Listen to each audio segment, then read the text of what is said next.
Hello नमस्कार, स्वागत आहे तुमचं माझ्या नवीन ब्लॉगमध्ये. तर आज शाळेतून आल्यानंतर मला लागली होती थोडीशी भूक. तर काही नाश्ता बनवण्याच्या ऐवजी मार्केटमधून आणलेली होती मका. तर मका मग मी फ्रीजमधून काढली आणि मका गॅसवर भाजायला ठेवली. ही मधुमक्का असल्याने खायला खूप गोड लागते, त्यामुळे संचूला ही मका खायला खूप आवडते. त्यामुळे मस्त तिच्यासाठी एक आणि माझ्यासाठी एक मी मका फ्रीजमधून काढली आणि व्यवस्थित भाजून घेतली. त्यानंतर आता मका ते इथं भाजून झालेली आहे. त्यानंतर मका थंड झाल्यानंतर संचूलाही मी मका खाऊ घातली. त्यानंतर मीही मक्याचाच नाश्ता केला. तर मक्याचा नाश्ता झाल्यानंतर थोडंसं निवांत बसून मग बाकीचे कामं मी पटापट आवरायला घेतली. झाडझूड, त्यानंतर बाहेरचे कपडे आणून व्यवस्थित घड्या घालून कपाटामध्ये ठेवले. त्यानंतर पुढची स्वयंपाकाच्या तयारीला लागले.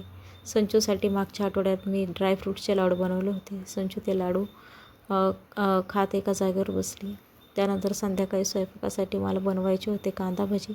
त्यासाठी मी 4 ते 5 मोठे कांदे इथे घेतले. त्याला व्यवस्थित सोलून धुवून उभ्या आकारात मी असे चिरून घेतले. त्यानंतर चवीनुसार मीठ टाकलं.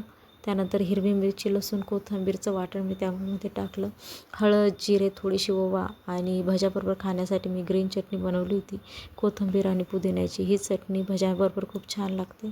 त्यानंतर बेसनपीठ आपण याच्यामध्ये टाकून घेणार आहोत. बेसनपीठामध्ये आपण अजिबात पाणी नाही वापरायचं, कांद्याच्या पाण्यातच आपण भिजवून घेणार आहोत. त्यानंतर मिरची ही तळून घेतली. त्यानंतर कांदा भजी मी तेलामध्ये टाकून घेणार आहे आणि व्यवस्थित लालसर रंगाचे होईपर्यंत आपण याला तळून घ्यायचं आहे. कांदा भजी खायला खूप छान लागतात आणि एकदम क्रिस्पी बनतात. आता आपल्या इथे भजी तयार झालेली आहे. आता संचूला मी गरमागरम भजी दिली. तिनेही भजी चटणीबरोबर खाल्ले. तिला ही चटणी आणि भजी खूप आवडले. त्यानंतर मीही इथे भजी खायचा आनंद घेत आहे. त्यानंतर भजी मी नुसती न खाता पावाबरोबर भजी खाल्ले. खूप छान झाले होते. थँक्यू.